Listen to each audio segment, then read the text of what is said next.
انسى الطريق مع تي داتا مع نيفين محمود ومحمد سويلم على ميجا اف ام.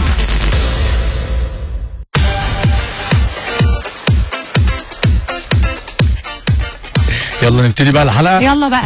ومنورنا النهارده في الاستوديو، وصل بألف مليون سلامة الحمد لله ظافر العابدين بعد سواقة ياسمين ايمن المعدة الطائشة. احكي لنا عن التجربة دي بقى قبل ما نتكلم عن تاريخك. ظافر مساء الفل. الله يخليك واهلا وسهلا بكل المستمعين وشكرا على الاستضافة. اهلا بيك نورنا. الله يخليك وتحية لياسمين ترانسبورت النسائي.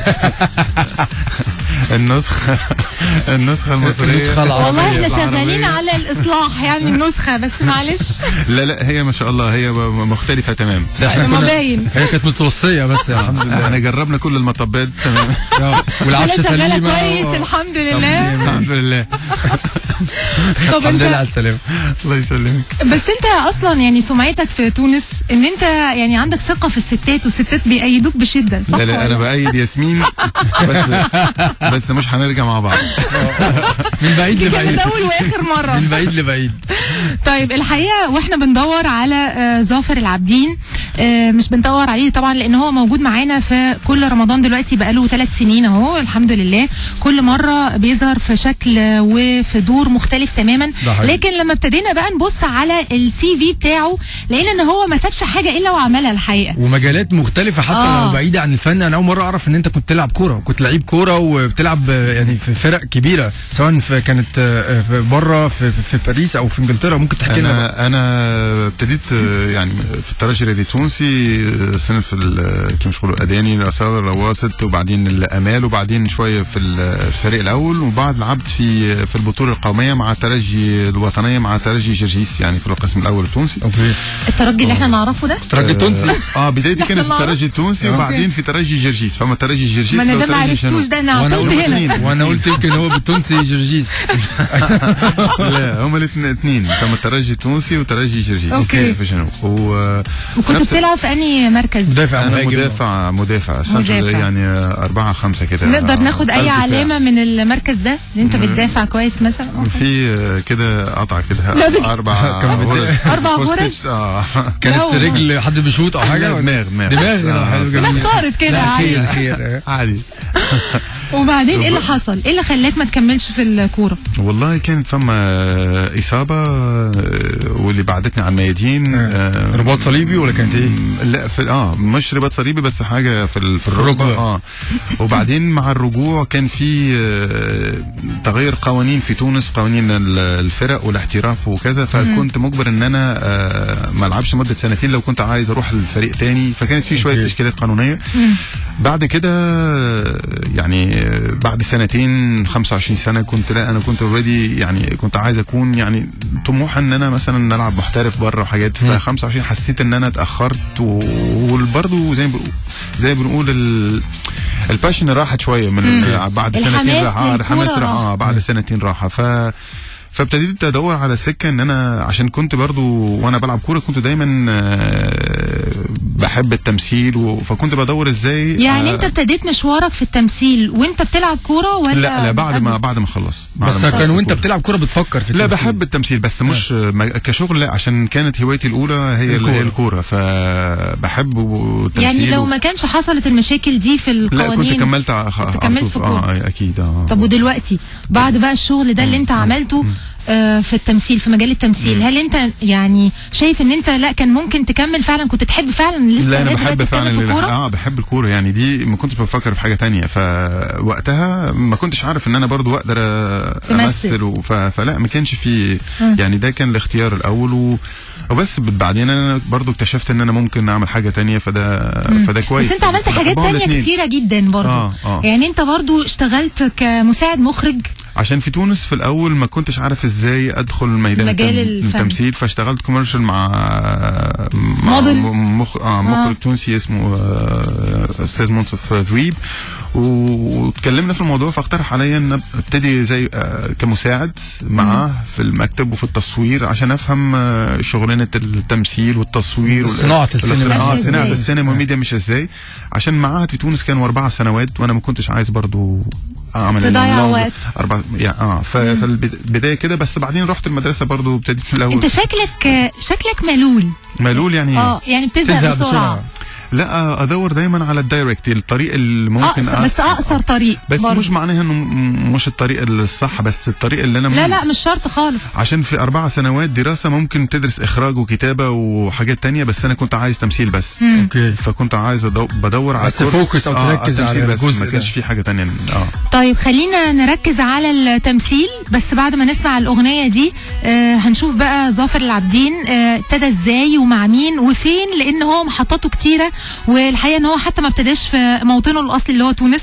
انت ابتديت في لندن. ابتديت في لندن وبعدين رجعت تونس. طيب هنرجع نبتدي بدايته او حكايته من الاول، بس خلينا نسمع هيثم شاكر الاول. يلا بينا. وكل الاسئله بقى بتاعتكم على 192. هنقرا لك برضو مسجز كتيره جايه لك حلوه على الاس ام اس هنا من المجاويه، بس اللينك كلهم اصحابي من تونس.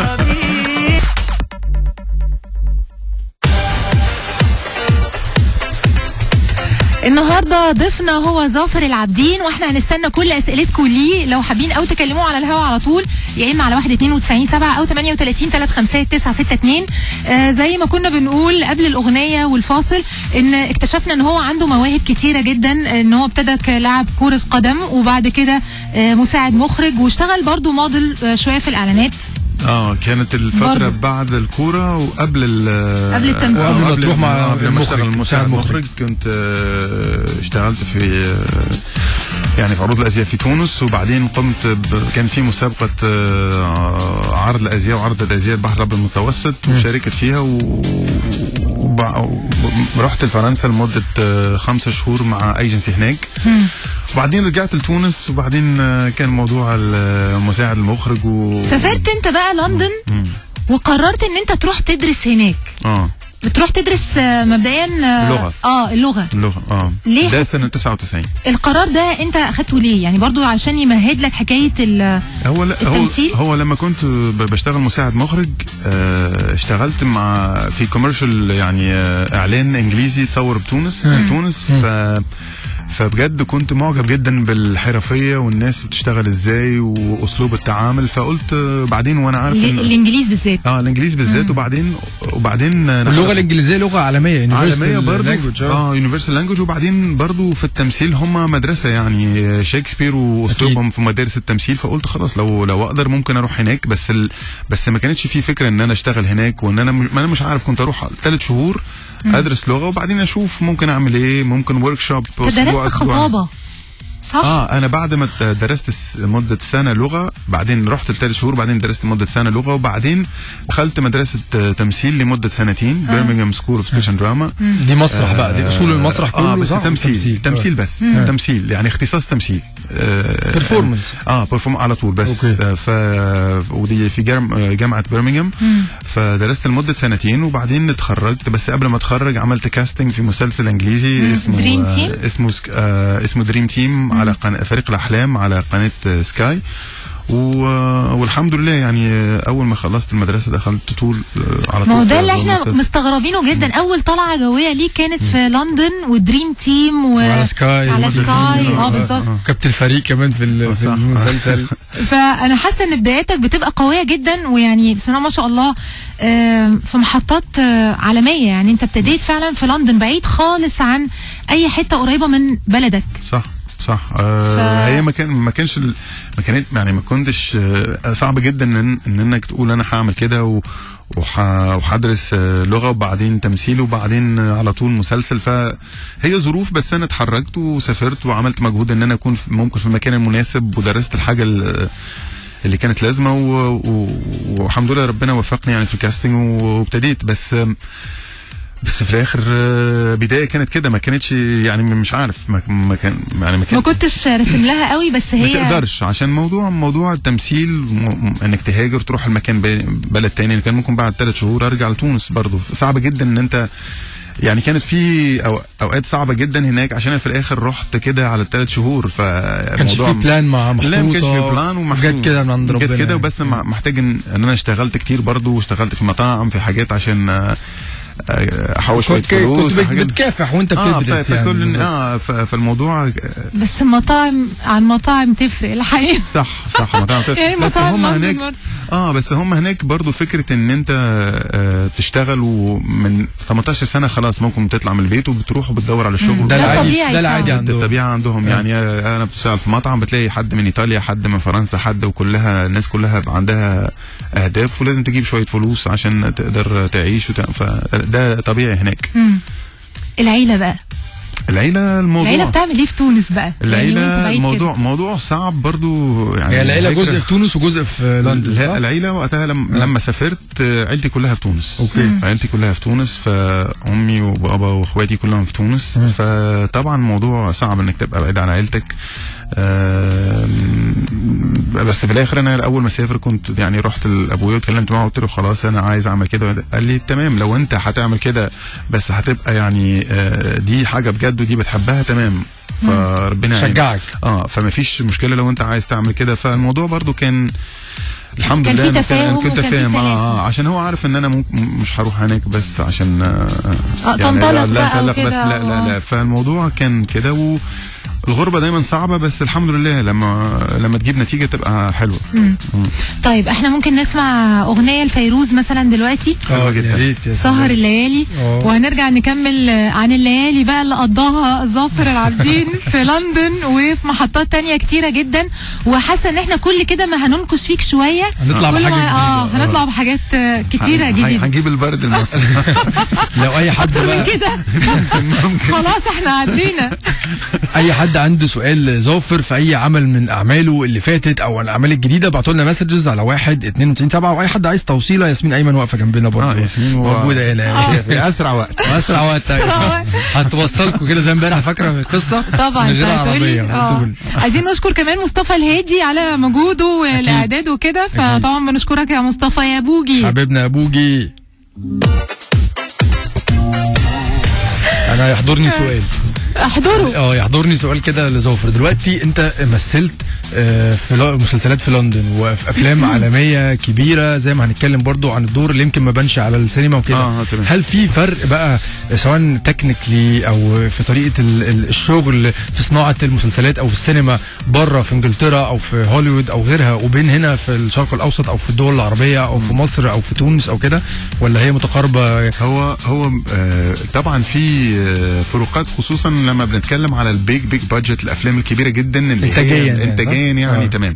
بس بعدين لما نتكلم على مثلا مسلسلات ولا حتى افلام اللي هي مش متكلم مثلا على افاتار اللي محتاج تقنيه خاصه و3 دي وحاجه اللي هي مش موجوده تمام. بس لما بنتكلم على انتاجات عاديه للمسلسلات والافلام لا التكنيك هي والكاميرا هي يعني حاجات التصوير هي في اختلافات تانية في انه انا بشوف ان المشاريع بره بتاخد وقت في التحضير وفي الانجاز اكتر بكتير من هنا. وده الفرق ممكن بعدين بتلاقيه في الكواليتي احيانا، عشان انت لما بتجهز مسلسل وبتكتبه بتاخد سنه وانت بتكتب في الديتيلز. ده اللي بيفرق عشان انت عندك وقت انك تشتغل على الديتيلز.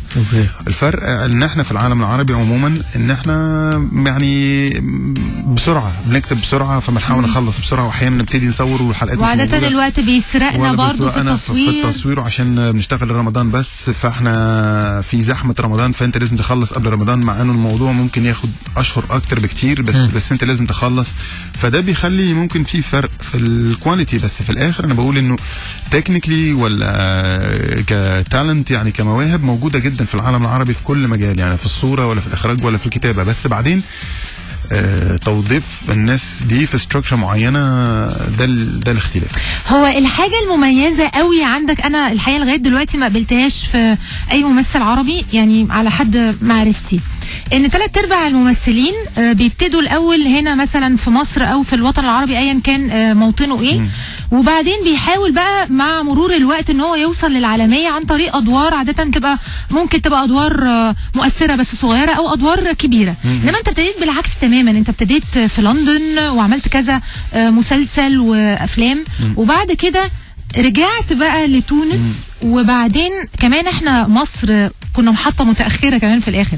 فهل ده تعتبره مش عارفة، مش عايزة اسميها داون جريد، بس عايزه اسميها، عايزه اسالك ده ايه يعني، حاجه زياده، حاجه بلس ولا حاجه ماينس؟ لا اكيد حاجه بلس، اكيد حاجه بلس. ما تردش عليا ردود اعلاميه لا لطيفه. لا لا لا لا لا هنتناقش. هنتناقش بس انا اقول لك من الاخر ان هو بلس. اوكي. ليه؟ يعني يعني انا بقول لك اول حاجه مثلا انت لو يجي لك خبر كويس، اول حاجه هتعملي ايه؟ بس هفرح اكيد. طيب هتكلم مين؟ تقول لي انا بقى. اقرب الناس ليا شاركهم. تقول لي انا. تمام يا عم قولي له برضه قولي له. هقول لك يا سويلم حاضر، بس ما تفضحنيش على الهوا. روح انا فضحها على الهوا. فده برضو نفس الموضوع بالنسبه لي، ان انا بشتغل تمام بره، لكن في نفس الوقت انت مهم جدا ان انت كفنان تونسي عربي يعني ان انت بتشتغل برضو بين اهلك وناسك. بالظبط. بيز بيز انت في الاخر يعني في الاخر ان انا بعمل حاجات هناك، بس برضو هناك ده مش تمام حلو جدا، بس في الاخر مش ناس. انت مهم جدا ان انت بتعمل حاجات انت وتحس ان انت بتشتغل برضو مع بلغتك، في تقاليدك، في حكاياتك، فده مهم جدا. بس برضو ما ننساش ان احنا بنتكلم مثلا مصر، لما بنتكلم بنقول ثالث صناعه في العالم يعني بقطع، يعني ده الموضوع مش صغير. انت بتتكلم مسلسلات مصريه بتروح كل البلدان العربيه، فانتشار كبير جدا. بنشوف المسلسلات يعني في السنوات الاخيره ما شاء الله في نقله كبيره جدا، وفي تركيز وفي كواليتي وفي صوره. فانت بتتكلم على تالت انتاج في العالم بعد هوليوود وبوليوود، فبتلاقي مصر، فاحنا بنتكلم على بيج اندستري. فبالنسبه لي خالص ما فيش موضوع ان انت بتعمل داون جريد خالص. بس والاثنين برضو متكاملين. يعني انا ما السنه اللي فاتت كنت بصور هنا مسلسل فرق وتوقيت، وبصور مسلسلين تانيين بره، فكنت هنا وفرنسا وكندا. فالموضوع لا بجد دول بعاد قوي عن بعض، بعاد، فالموضوع كان صعب جدا. بس في نفس الوقت انه ده بظن بيتكاملوا اكتر منه داون جريد خالص. لا يعني اتنين مهمين. طبعا قولي. لا انا كنت هساله سؤال يعني فيه عاطفه شويه. لا قولي عاطفه. ما احنا كنا بنتكلم على ان احنا لما بنتبسط بنبقى عايزين نتشارك مع اقرب الناس لينا. اكيد. انت وانت عايش بعيد بره كده يعني مده طويله، كنت مين اول واحد لازم ترفع عليه سماعه التليفون وتشاركه ان انت جالك دور معين، او ان انت النهارده عملت نجاح عجبك؟ عموما يعني في الاخر يعني انا طيب انا مراتي وبنتي دول يعني قريبين جدا، احنا مع بعض دايما ودايما، حتى في القرارات ان انا باخد شغل بره، فاكيد ده موضوع مش نفسي بس، فاحنا لازم نتكلم فيه عشان في الاخر انت بتتشارك مع مراتك واهلك في الادوار اللي هتوافق عليها او لا؟ اكيد. من ناحيه ان انا برضو مثلا انا ومراتي، فالموضوع ان العيله هتتحمل ان انا اروح بره ولا لا، وارجع وقد ايه في التصوير، فدي ديسيجن في الاخر كلنا بنتكلم فيها كلنا، مش انا بس، يعني في الاخر لازم نتكلم فيها. طيب انا هسألك سؤال بس نجاوب لما نرجع بعد الفاصل. بما ان احنا جبنا سيره هوليوود وبوليوود وكده، انا مقتنع ان السينما دي سلاح قوي جدا. امريكا مسيطره على العالم كله من خلال المسجز الدايركت او الاندايركت، من خلال الافلام بتاعتها والانتاج بتاعها.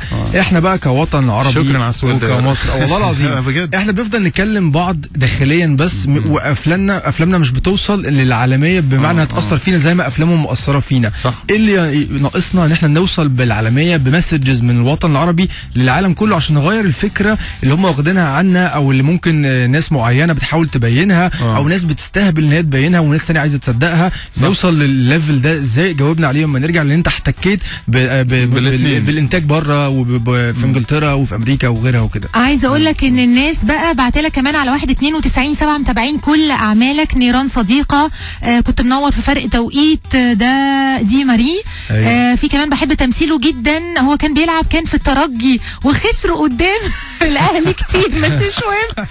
في ولاء بتقول لك ان هي بتحترمك جدا وتحب تمثيلك ونفسها تشوفك في يوم من الايام. الله يخليك، تحيه لكل المستمعين، وشكرا. لا لسه في SMS اكتر هتجيلك على 192.7. استنوا معانا، احنا معانا النهارده ضيف مميز جدا وفنان متميز جدا، وهو ظافر العابدين. خليكم معانا. انسى الطريق مع تي داتا مع نيفين محمود ومحمد سويلم على ميجا اف ام. مش فاهمه يعني هم عشان خلاص بقى بيعدوا لنا الحلال. لا عشان بيجيبوا لنا نجوم جامدين. ايوه وصحيح بيعرضوهم لمخاطر في الطريق، يجوا ياخدوا الهيدفونز كمان. لا بس ما ننكرش ان هم بيجيبوا لنا اجمد نجوم في الوطن العربي. منورنا النهارده ظافر العابدين. الله يخليك، شكرا. وانت منورنا والله العظيم النهارده.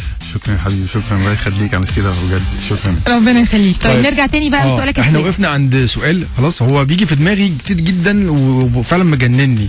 الميديا او صناعه السينما عموما دي سلاح قوي جدا، اقوى من الجيوش والسلاح النووي وغيره، وده اللي مخلي امريكا او هوليوود مسيطره على امخاخ العالم كله والبلاد كلها، وهي قاعده في مكانها انت بتاكل الفشار وتبعت لك الرسائل في وسط الافلام والمسلسلات. امتى احنا بقى كعرب عموما مش بس كمصر يبقى عندنا صناعه سينما مؤثره بالشكل ده نصدرها للعالم بره؟ يعني يبقى عندنا رسائل مش بنبعتها لبعض كدول عربيه ولكن للعالم كله، انهم احنا هنا، احنا موجودين، احنا كذا، احنا مش كذا، ويتاثروا زي ما احنا بنتاثر بالصناعه بتاعتهم. ايه اللي ينقصنا في الحاجات دي؟ والله هي اهم حاجه والسؤال مهم جدا، واهم حاجه ان انت الناس تعرف يعني في الاخر الميديا هي السلاح دلوقتي. الميديا على الاخبار ولا الافلام ولا المسلسلات، الاغاني، هي ثقافتك الناس بتعرف عليها من خلال كل الحاجات دي. فهم شاطرين جدا انهم يعملوا كده، وافلامهم بتسافر ولغتهم الناس بتتعرف عليها وبتتعلمها من خلال الافلام والمزيكا وكل حاجه. صح.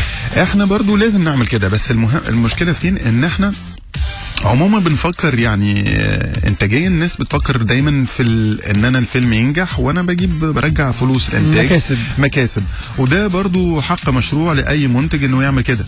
انا بقول ممكن ده مهم جدا ان الدول تفكر في ده، يعني وزارات الثقافه اللي هي مسؤوليتها برضو كحكومات الحكومات ان هي يعني ده موضوع بيرجع زي السياسه، انهم يكونوا متحدين في اهداف معينه.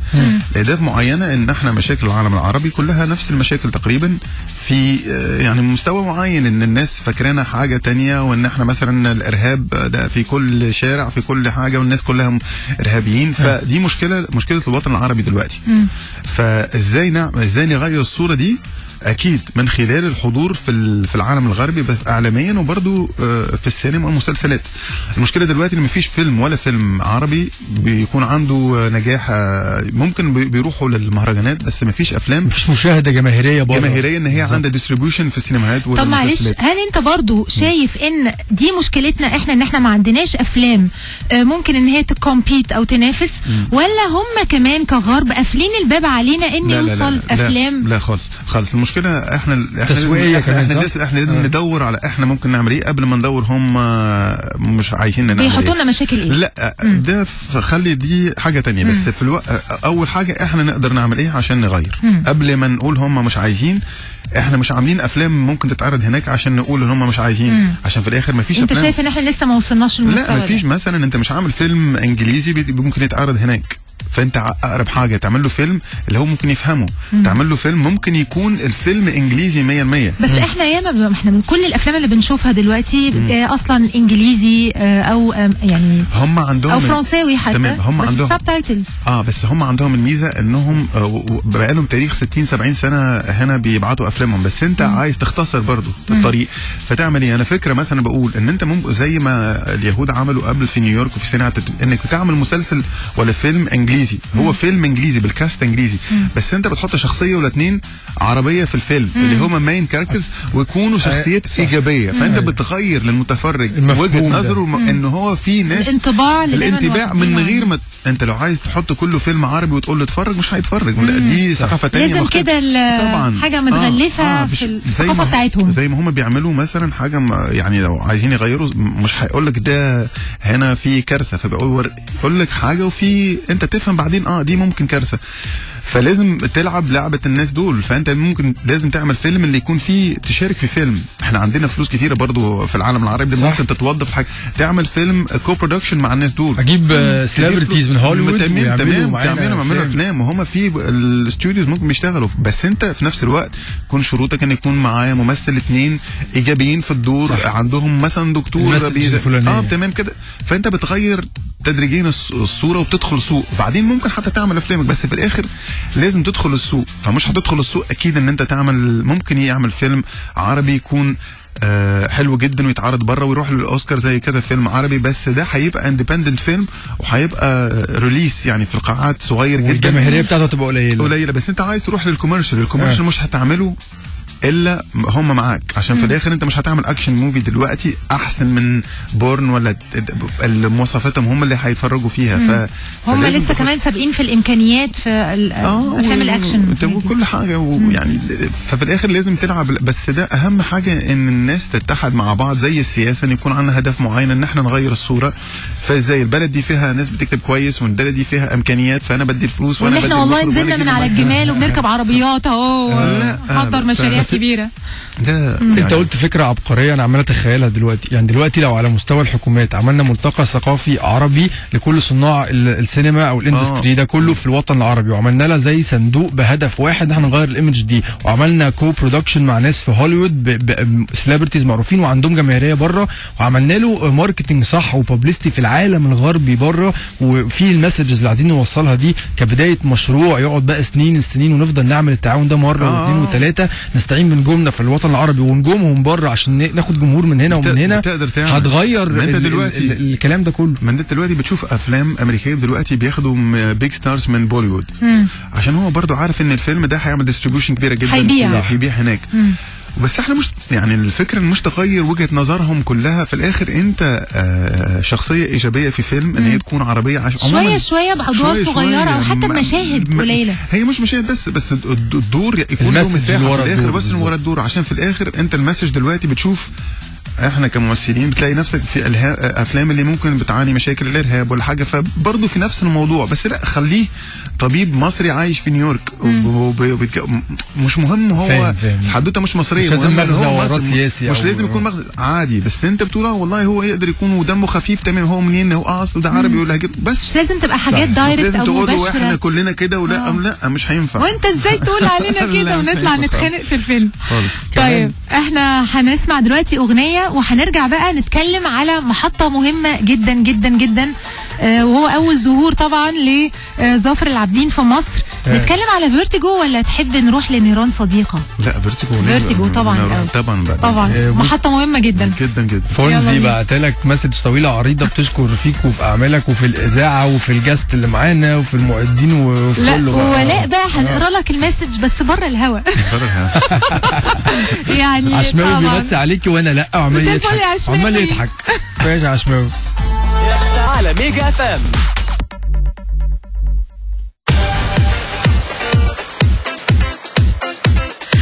حضرتك في ناس قاعدين في العربيه مش راضيين يطلعوا البيت الا لما يكملوا الانترفيو معاك يعني عمالين بيسمعوك دلوقتي وصلوا راكنين قاعدين يسمعوك. دي ولاء برضو على فكره. طبعا نجمنا النهارده هو ظافر العابدين واحنا بنتكلم معاه. طبعا زي ما قلنا لكم عنده محطات كتيره جدا، لكن هنرجع بقى لمحطه مصر وهي كانت تقريبا من 3 سنين في رمضان مع هند صبري بدايات بقى هنا في فيرتيجو مسلسل فيرتيجو. صح.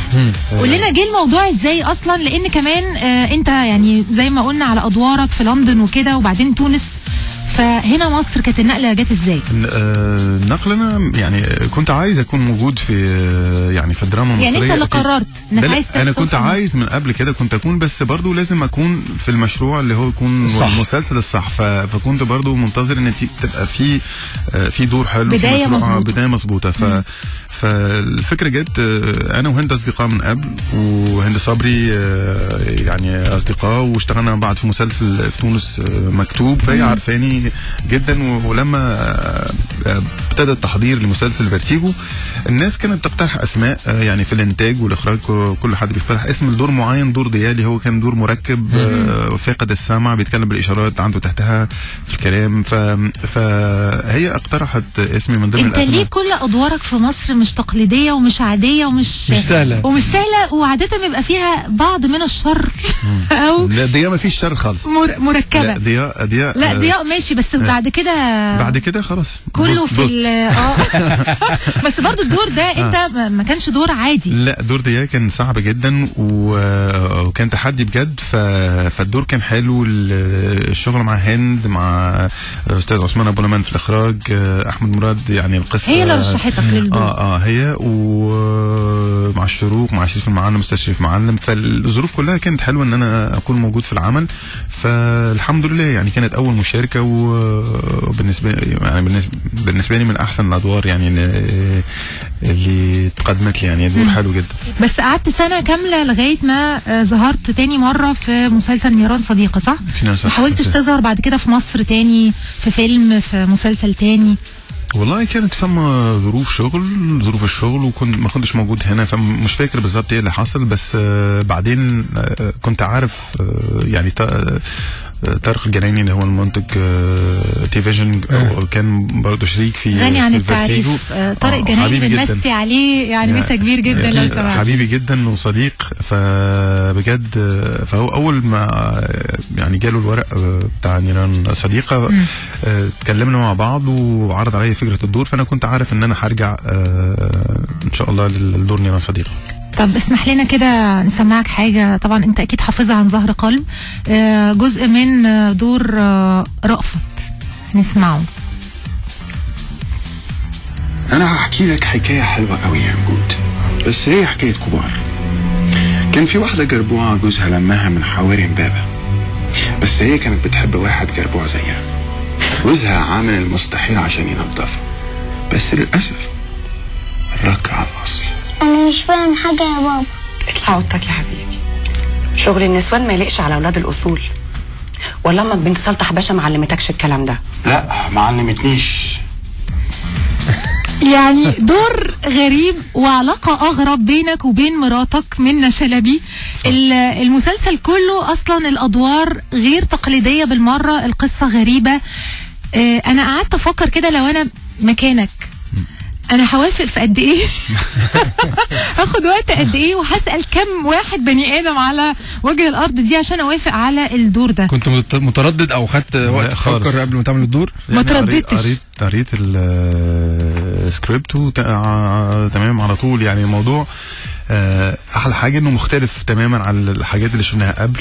طريقه الكتابه حلوه جدا، محمد امين راضي عامل شغل حلو جدا. انت بتتكلم على شخصيه يعني الناس هتتعرف عليها لمده في مده 25 سنه، فده صعب جدا في الدراما انك بتلاقيه بتكبر مع الشخصيات، بتشوفهم ازاي بيتغيروا. فللممثل ورأفت بالذات، بس رأفت بالذات كان عنده مساحات كبيره جدا من الغموض. يعني انت كل شويه لما بيكبر في السن او مع المواقف بتلاقي ان عنده حاجات انت ما كنتش عارفها. هو اتغير برضو، ما كانش زي ما وكان يعني مخبي حاجات كتير برضو، وما كانش يعني في الاول يعني كان شيوعي، كان انسان بيحاول يعني بيفكر في المجتمع، عنده افكار زي ما نقولوا هو عشان كمان من طبقه يعني غنيه بس في الاخر فكان بيتاثر بنظام الحاكم برضو والتوجه في الدوله عامه. ما كانش راضي انه ابوه راس مالي بيفكر في الفلوس بس، فهو كان لا عايز يبقى حاجه تانية، لكن في الاخر رجع وبقى زي اكتر يعني من ابوه وجرايم وحاجات. فبس ده بالنسبه للممثل ده، يعني اي ممثل اظن ده دور حلو جدا، عشان في تحدي، عشان في غموض، عشان مش كل الحاجات باينه، فانت بتتعرف على الشخصيه كل مره بتجيلك حاجه جديده. فده في شغل اكتر حاجه او مشاهد. سوري سوينا. لا انا كنت هساله بس اصلا عامه استقبال الجمهور المصري ليك سواء بقى من 2013 اختلف او زاد او بقى فيه حماميه اكتر في لما العمل اللي فات رمضان اللي فات؟ اكيد يعني صح.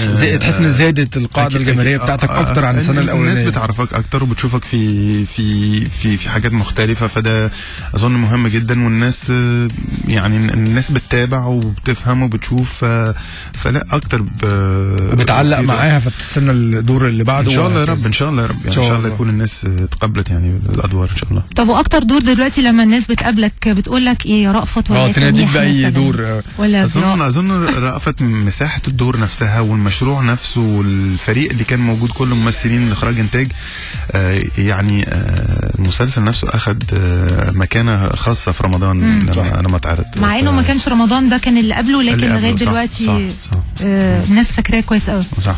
طيب احنا هنرجع واحنا فاكرين كويس قوي برضو احنا وقفنا عند اي دور، فهنرجع نتكلم على محطه تامر حسني وفرق توقيت، بس بعد الفاصل، فخليكم معانا ما تروحوش في حته. ميجا فام 92.7.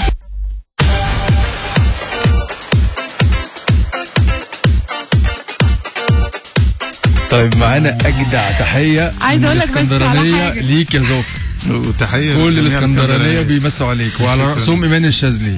احنا مستمعين برضو عندنا نجوم يعني يحبوا يسموا نفسهم نيك نيمز وكده، عمالين بنقول على دكتور دهب وزنفل وكده، فاحنا عندنا يعني جو تاني خالص. بس دكتور دهب ده اسمه هو دكتور فعلا، واسم العيله او لقب العيله دكتور دهب. بس زنفل وفونزي دي نيك نيمز، هم برضه من المجاويات جامدين قوي. وفي عشماوي برضه. تمام يا عشماوي. انا عشماوي اللي بيسلم عليك وانا لا وعمال يضحك صعب يا عشماوي. وبعتها 20 هو بيقول لي سيبك من سويلم. ماشي يا عشماوي، ليك يوم ليك يوم. ايه لا ملوش يوم. ايه ده؟ لا طبعا انت قلتي خلاص. طيب احنا هنروح لمحطة تانية طبعا مع ضيفنا النهاردة المتميز ظافر العابدين، فهنسمع الاول المحطة اللي بعدها وبعدين هنرجع نتكلم عليها. يلا بينا. استاذ سميح، ايه علاقتك بوليد عزمي؟ ايام حكت لي عن اللي كان بيعمله معاها وبتجازي بيها كل شويه، دي كل علاقتي بيه. تمام. طيب في اتصال حصل بينكم قبل كده؟ كلمته مره ولا اتنين مش فاكر بالظبط، حذرته. هو طلب منها فلوس تاني؟ دي كل مهمته في الحياه، لكن لما عرف ان وراها راجل بيدافع عنها وان السر اللي بيهددها بيه اتكشف، ما اتصلش تاني. ادوارك مش سهله، يعني دايما عندك حاجه مخبيها. نعم. وعادة بتبقى حاجه يعني رهيبه.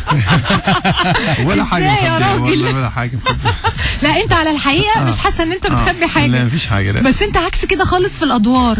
يعني معرفش هل انت مختار انك يعني تبقى العكس تمثل تمثل حاجات مختلفه تماما وفيها بحاول اختار حاجه بعيده عني برضو ومختلفه على اللي قبله، وبرضو دور سميح كان فيه تركيبه كده حلوه، والمسلسل نفسه عشان فيه خط اجتماعي بس فيه خط بوليسي يعني سسبنس موجود، فكانت يعني خلطه حلوه. بس انا بحاول اكون مختلف، بس في الاخر انت بتختار من الادوار اللي قدامك وتحاول تعمل حاجه ممكن جديده وتكون تحدي في نفس الوقت. يعني يا ترى ايه اللي بيفرق دورك السنه دي في رمضان مثلا عن دورك اللي اخترته في عمل تاني في رمضان اللي قبله؟ هل بس تغيير الكاست ولا في استفادات انت بتنميها سنه عن سنه؟ بس انا بتكلم على شغلك هنا في مصر بالتحديد. تمام. يعني موسم رمضان الجاي ان شاء الله الدور انا هشارك ان شاء الله في مسلسل تحت السيطره، اخراج استاذ تامر محسن مع نيلي كريم محمد فراج وانتاج العدل جروب. هو مختلف على المسلسلات، يعني على فراغ توقيت واننا صديقه، لانه الجانر بتاع المسلسل ولا دورك؟ الدور مختلف والمسلسل نفسه دور مختلف، انه ممكن دوري انا بالذات ممكن اجتماعي اكتر، ممكن نشوف حاجات مختلفه، مشاعر اكتر، احساس اكتر، ممكن يعني زاويه تانية برضو مختلفه. في رومانسيه مثلا؟ في علاقه بس مش عايز اقول كل حاجه، بس مختلف يعني من زاويه تانية خالص، مختلف تماما على فرق توقيت ونينا صديقه. بتقعد قد ايه بقى؟ عارف احنا دايما بنسمع الممثلين بيقعدوا في فتره تحضير بقى ويعيشوا في الجو وكده، هل انت عندك طقوس معينه ولا انت يو جاست دو تستحضر الشخصيه؟ انا بنام شهر قبل لا والله. وبصحى اقول خلاص اكشن انا جاهز.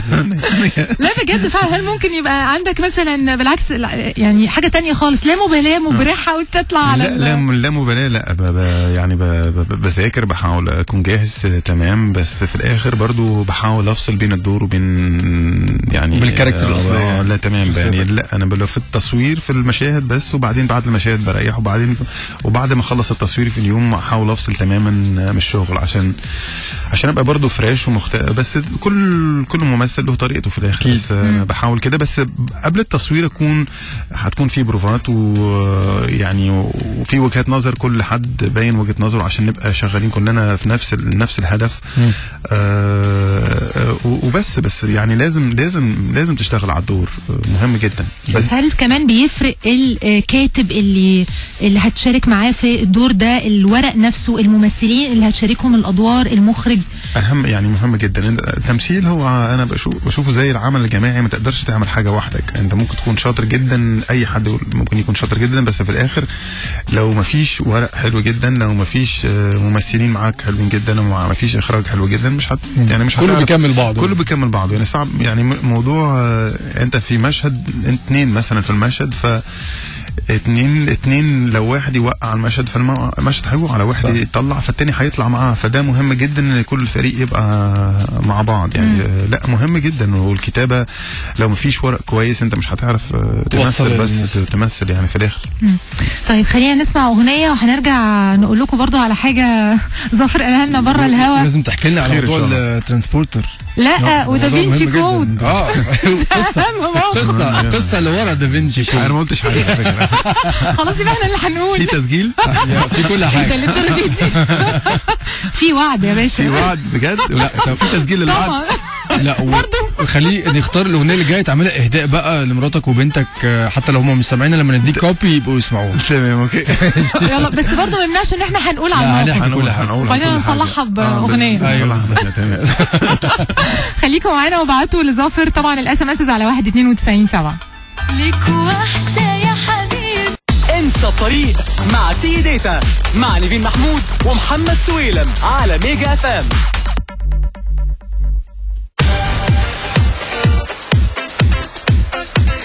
ورجعنا تاني عشان نكمل الانترفيو اللي احنا الحقيقه مستمتعين بيه جدا مع ظافر العابدين قوي. والحقيقه ان احنا عندنا اس ام اس كتيره جدا برضو على 19297. الناس كلها معجبه جدا بكل ادوارك ومبسوطين جدا ان انت معانا النهارده، ومنهم بقى اللي على البحر ومنهم اللي عالق في الطريق. يا ريت نعمل الانترفيو الجاي على البحر. يا سلام. تصدق بايه ما عنديش اي مانع والله ولا انا.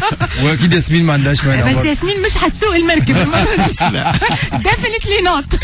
طيب قبل ما نخش بقى في موضوع السواقه او ترانسبورتر، احكي لنا كده، انت كان ليك دور في فيلم ذا دافينشي كود بتاع توم هانكس. احنا الصراحه انبهرنا لقينا ان انت كان ليك فعلا دور في دافينشي كود، بس ما لقيناش الدور. لا ما لقيناش الدور. هو انا اول مشاركه كانت طبعا بعد ما كملت دراسه التمثيل، كان في مسلسل دريم تيم لمده موسمين على سكاي تي في. وبعد كده على طول جاني دور في فيلم، اول فيلم كنت اشارك فيه بره في دافينشي كود. وكان طبعا دافينشي كود الكتاب لسه طالع، وكان عامل فطبعا مبسوط جدا وفخور جدا ان انا ما بشارك في الفيلم، وبعدين بشارك في الفيلم وبعدين لا احكي لنا الاول بس كمان عن توم هانكس. ايه الاخبار يعني شغل مع انا هرجع لك بعدين. لا انا ما اتقابلتش معاها في ده، بس اتقابلت معاها مؤخرا في حاجه تانية. أوكي. ممكن نتكلم فيها بعدين. بس نكمل بس الشغل برضه يعني دافينشي كود من اكبر الانتاجات اللي اتعملت ممكن في ال10 سنين دول اللي فاتوا. فكنت طبعا مبسوط جدا وفخور جدا. وهنرجع للحدوته. فاللي حصل ان انا لما الفيلم طبعا في بريمير، وانا كنت وقتها خاطب مع مراتي، وخلاص ما تيجي معايا اوريك انا موجود في دافينشي كود، فتفضلي انا مسيطر معاك دلوقتي الدور. فبنتفرج فبنقربنا المشاهد، بس بعدين لا المشاهد ممكن نغيروا الاوردر بتاع المشاهد. ففي الاديت انت عارفه بيغيروا حاجات رحلوها شويه، خلاص ممكن رحلوا للاخر كده سسبنس في اخر حاجه، فلا بعدين في الاخر مش موجودين، فبينزل كريدت في الاخر مش موجود. فانا لغايه اخر الفيلم مستني وما لقيتش فانا كنت عايز ابهر فما حصلش موعد. بس الحمد لله اتجوزنا تمام ربنا يخليهم لك. ربنا يخليهم لك. طب هو فعلا ايه اللي حصل في الفيلم؟ واحكي لنا كمان عن خبرتك بقى مع كل الكاست ده. اللي حصل مع الفيلم كان يعني هو اوريدي في النسخه اللي طلعت كانت ساعتين طويله جدا. يعني كان في ممكن ساعه زايده على الساعتين ونص اللي اتصوروا. ففي الاخر قطعوا حاجات المشاهد اللي هم مش كانوا شايفين ان هي يعني ممكن الفيلم موضوع الحدوته من غيرها. وده بيحصل دايما في افلام عموما لما مش بتبقى دور بطوله، ففي يعني في امكانيه انه ده بيحصل وده عادي، فتمام يعني. بس انا ما سالتك بره الهوا ايه القسوه دي؟ هو مش المفروض ان هم يقولوا للممثلين هيبقى العمل في الاخر شكله ازاي، ولو في مشاهد ما اتعرضتش؟ انت قلت لي لا انت موجود، لا هو ده شغل في الاخر. انا موجود في لو تفتح IMDb يعني على الانترنت هتلاقي اسمي موجود في الفيلم بس انكريديتد عشان المشاهد ما اتعرضتش. فلا عادي، عشان انت لما بتمضي على المسلسل في الاخر هو الفيلم هو الفيرجن بتطلع هي رؤيه المخرج. ففي الاخر مشاهد قطعت ده بيحصل وبيحصل يعني حاجه مهمين جدا. فلا عادي، ودي طبيعه الشغل. يعني تمام اكيد هتتضايق وانت عايز تبقى في فيلم كبير زي كده، وبالنسبه لي كان اول دور في فيلم اجنبي فمهم جدا تتضايق، بس دي خلاص اللي بعده يعني تمام. هل انت شايف ان احنا مفتقدين شويه حاجات من الطريقه دي في الشغل، الاحترافيه او ايا كان الحاجات اللي انت شايف انها احنا مفتقدينها في الوطن العربي؟ مش عارف، مش قادر اعمم، بس بقول انه في الاخر هو شغل. يعني مشاعر لازم نعرف نفصل بين المشاعر وبين الشغل. هل يعني احنا هنا ممكن نخلط المشاعر مع الشغل؟ ممكن احيانا نخلط، بس هو في الاخر انا ما اقدرش اتكلم باخد التليفون واكلم المخرج اقول له ليه، عشان هو عمل كده، عشان هو عنده وجهة نظر. ففي الاخر ده الشغل، وهو في الاخر يفكر في مصلحة العمل. فهو شايف المصلحة انها كده، ممكن ببقى مش موافق، بس في الاخر الاتفاق ان هو المخرج وانا ممثل، فبحترم الاتفاق ده تمام. ففي الاخر دي الفكره. وعموما الشغل بره كده ما بتقدرش تخلط بين المشاعر ما بين المشاعر وبين الشغل، عشان في الاخر هو شغل واحتراف وبروفيشنال وما فيش وبس. هل حاطط في دماغك ان انت في اسم معين، ممثل مثلا عالمي او ممثله عالميه او مخرج عايز تشتغل معاهم؟ لا كتير جدا كده، لازمنا حصه ثانيه. بجد والله؟ طب قولي 3 اسماء بس. لا كتير جدا. لا ممثله مخرج. طب بشكل عشوائي راندملي كده مخرج ممثل منتج مثلا. لا كده ليه يعني؟ انت بتخاف من القر؟ من ايه؟ بتخاف من القر؟ لا مش صراحه القر مش خالص. لا بس انا بقول قوليها بالفرنساوي بقى. القر لا مش الموضوع ده خالص. يعني اكيد في اسامي كبيره جدا، بس لا في الاخر كل حاجه يعني تمام. خلينا كده. طب قابلت توم هانكس تاني؟ قابلت توم هانكس ليتلي بقى؟ ليه يفلت كده بقى؟ لا مثال تاني جنبك، انا جنبك. لا موضوع توم هانكس ان انا برضو بعد لسه مشارك في حاجه تانية اسمها هولوجرام فور ذا كينج. هو فيلم امريكي الماني، وتوم هانكس كان في امريكي الماني. المخرج الماني توم تايكر، وبطولة توم هانكس. ده نزل ولا هينزل؟ هينزل. هو رود موفي. توم هانكس يعني بيسافر من امريكا بيدور على شغل جديد في السعوديه.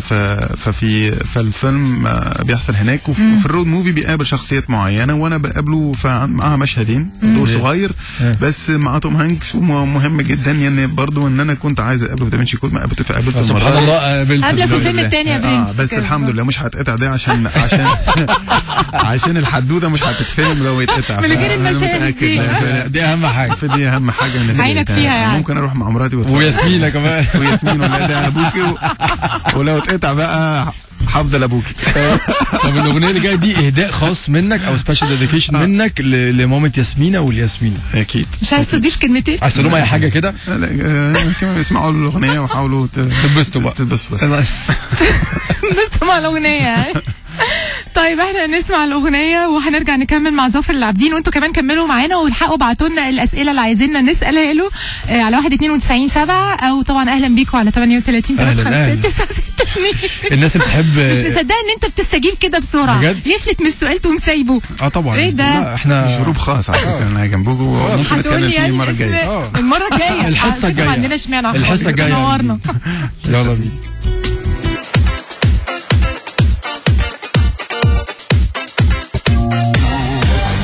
مصطفى هادي انت عيد ميلادك امتى؟ احنا نجيب له سماعات بقى هديه. احنا نجيب له سماعات طبعا. طبعا بنمسي على مصطفى الهادي وياسمين ايمن، واكيد بنشكر مصطفى وياسمين على طبعا الحلقه المميزه جدا مع ظافر العابدين. وعايزه اقول لك احنا كنا بنكلمك على حكايه العشره اللي بتحصل بيننا وبين المستمعين. في صوره ليك دلوقتي على الفان بيج بتاعتنا، نفسي اعرف دي كانت فين؟ غالبا كانت في كنت بتقدم حاجه مهرجان قرطاج السينمائي. قلبت تونسي مهرجان. شوف في تونس اظن 2008 ولا 2010. انا قدمت افتتاح الاختتام في 2008 و2010. انت برضو قدمت في فتره برامج، يعني انت برضو كل شويه تطلع تعمل حاجه مختلفه. جربت. كان اول حاجه في امير الشعراء على ابو ظبي الموسم الاول، والسنه اللي فاتت كان في ذا كيوب على دبي تي في، برنامج العاب. هل فكرة تقديم البرامج كانت بالنسبة لك لطيفة؟ تجربة حلوة جدا، مختلفة جدا عن التمثيل، وتحدي برضو صعب جدا عشان اللايف شو 3 ساعات، ومثلا في أمير الشعراء بالفصحى فمختلف. بس وتاني الكيوب انا كنت بتفرج على الكيوب بره، يعني بتابعه في انجلترا، فبرنامج بحبه جدا. هو برنامج جيمز ومسابقات انجليزي، فاول ما اتعرض عليا النسخة العربية فوافقت على طول يعني. بس انا في الاخر يعني بحب التمثيل، بس لما تبقى فيه فرصه كده مختلفه ليه لا. عملت دوبلاج برضو؟ جيمز حاجات يعني اصوات الالعاب وحاجات. فعلا كان ايه جيم نوعها ايه برضو؟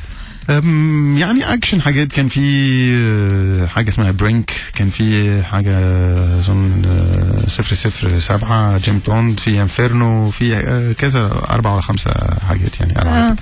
طب يعني ممكن بقى بعد فتره نلاقيك مثلا بتعمل معانا برنامج على الاذاعه، تبقى حاجه جديده بالنسبه لك. ممكن بتهيألي صعب جدا الموضوع، بس يا ريت اقدر اعمل كده. تكتشف كل شويه انت ممكن تعمل ايه تاني، عندك ايه؟ مفيش حاجة تانية عندي خلاص، خلصت الحاجات كلها عملتها. مفيش. تعال نقول للناس ان عندك حاجات تاني، ومنها التي في سيريز او مسلسل التلفزيوني اللي بيتذاع دلوقتي على قناة فرنسية وعلى قناة كندية، اللي هو ترانسبورتر.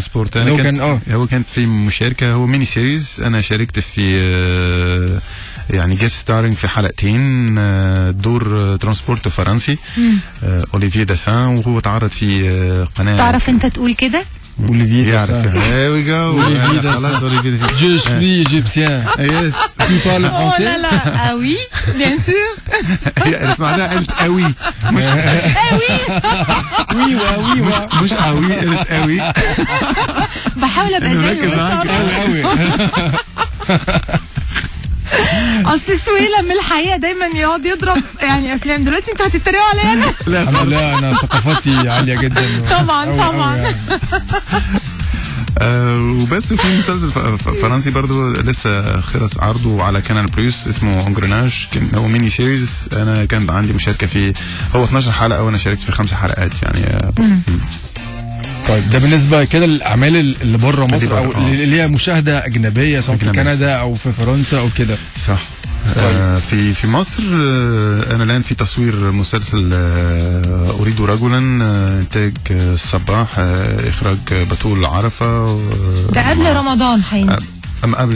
قبل رمضان، مع ميرنا المهندس وإياد نصار، حازم سمير، يعني مجموعة حلوة من الممثلين. وهيبقى عرضه في قناة OSN قبل رمضان في شهر 5 30 حلقة، وبعدين 30 حلقة في شهر 6. اخيرا ابتدينا بقى نعمل مسلسلات، بقى لنا فتره يعني اخيره دي مسلسلات حلقات طويله او كتيره يعني. صح. فانت شايف ان دي حاجه احنا مستفزين من مثلا انواع تانية من الدراما، زي الدراما التركي اللي بيعملوا حلقات لا تنتهي 600,000 حلقه. اللي يعيش بقى، اللي يعيش ويكمل، اللي يعيش يقدر يشوف النهايه لغايه اخر حلقه ويعرف هتخلص على ايه. هل شايف انها حاجه احنا كده يعني ماشيين في اول الصف، ولا نحاول نلحق؟ اظن لا، دايما يعني مهم جدا ان احنا لو في حاجه مش هنعملها بنجرأها تمام عادي جدا، واحسن بكتير ان انت بتتفرج على مسلسل مصري عربي بدل ما تتفرج على مسلسل تركي. صح. وده برضه او مدبلج مكسيكي ملوش علاقه خالص باللي بيحصل هنا، وبرضه بتشجع على صناعه الدراما في العالم العربي، وده كويس جدا. طيب خلينا نطلع فاصل سريع، ومع الاسف ان وقتنا خلص، بس لما نرجع هنسال يعني اي سؤال انتوا هتبعتوه لنا على 192-7، وهنلعب اخر اغنيه هيختارها لنا ظافر. لا ولينا حصه ثانيه معاك بعد كده. اكيد انت قلت لنا. اكيد دي كلها بالفرنساوي. لا على فكره هتبقى كلها قوي قوي قوي قوي. اتمرني بقى النبيله. واضح ان قعدته في مصر هتيجي علينا بخساره. تنورنا، تقعد براحتك يا زوفر. يلا هنطلع فاصل وهنرجع لكم تاني. فرحان انت قوي يا مصطفى. 92.7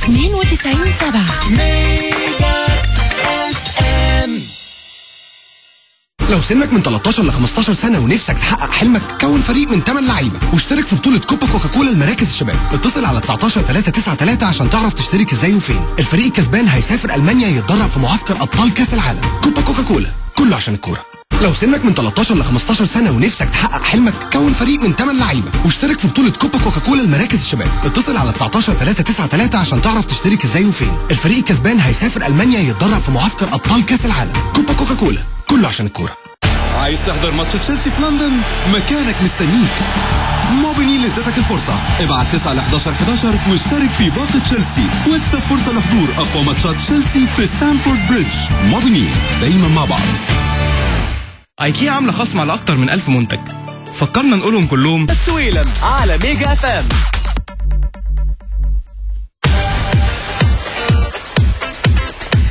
ايناس ممكن ما تسمعناش تاني لو ما سلمتش عليك بالنيابه عنها، لان هي بتقول سلام مخصوص لظافر من ايناس لو سمحتوا. لا، ومن كل الناس اللي على الفان بيج بتاعتنا، وهي انسى الطريق مع تي داتا بالعربي والفرانك عرب، كل الميجاويه الجامدين بيسلموا عليك وبيمسوا عليك من القاهره واسكندريه وكل المحافظات يا ظافر. تحيه لناس وتحيه لكل المستمعين، وشكرا على متابعتكم. احنا اكيد هنستناك طبعا في رمضان، لا وقبل رمضان هنشوف شهر 5 السيطره صح؟ 60 راجل عايزين راجل. اريد رجل عايزين مين؟ 60 راجل. هي 60 راجل ب 60 راجل. عايزين راجل ب 60 راجل. لا هي 60 حلقه. 60 حلقه. هي 60 حلقه. فكل حلقه راجل 60 راجل. كل حلقه في راجل هيطلع لوحده في الحلقه. صدقني هيبقى اكتر مسلسل متشاف في الحياه. اسمه الرجاله. ايوه الرجاله يا جماعه الرجال فقط. هو مسلسل اريد رجلا 60 حلقه شهر 5 على الأواسان، يبتدي 30 حلقه في شهر 5 و30 في شهر 6 ان شاء الله. وان شاء الله تحت السيطره في رمضان جاي ان شاء الله. اخراج استاذ تامر محسن مع نيلي كريم وانتاج الصباح معلش عدل جروب. صباح ده ال 60 اريد رجلا. انت نورتنا النهارده والله العظيم، ويعني انت فنان مختلف، وان شاء الله كل اعمالك تبقى مختلفه ومميزه زي كل اللي فات واحسن باذن الله. ان شاء الله نكون على حسن الظن، وشكرا بجد على الاستضافه. شكرا. احنا بنشكرك جدا. واخر اغنيه اختارها لنا ظافر العابدين، وهي اغنيه ليسا لو، فيعني علوا الراديو بقى اخر حاجه، لان الاغنيه طبعا تحفه جدا. اختياراتك كلها سواء في الدراما او في الاغاني كانت عاليه النهارده. ان شاء الله. نقابلك تاني قريب باذن الله. كل سنه وانت طيب، وسنه ان شاء الله كلها نجاحات وتوفيق باذن الله. نقول باي باي بقى لكل الميجاويه. النهارده الخميس يعني الويك اند، يعني اشحنوا طاقه ايجابيه، روحوا الجيم، خرجوا وتنططوا عشان ترجعوا تاكلوا الشغل يعني كده. بصوا اسمعوا الاغنيه دي، افصلوا واشحنوا بقى طاقه ايجابيه مع شريف وفريده. هنقابلكم يوم الاحد. سلام يا رجاله، مع السلامه.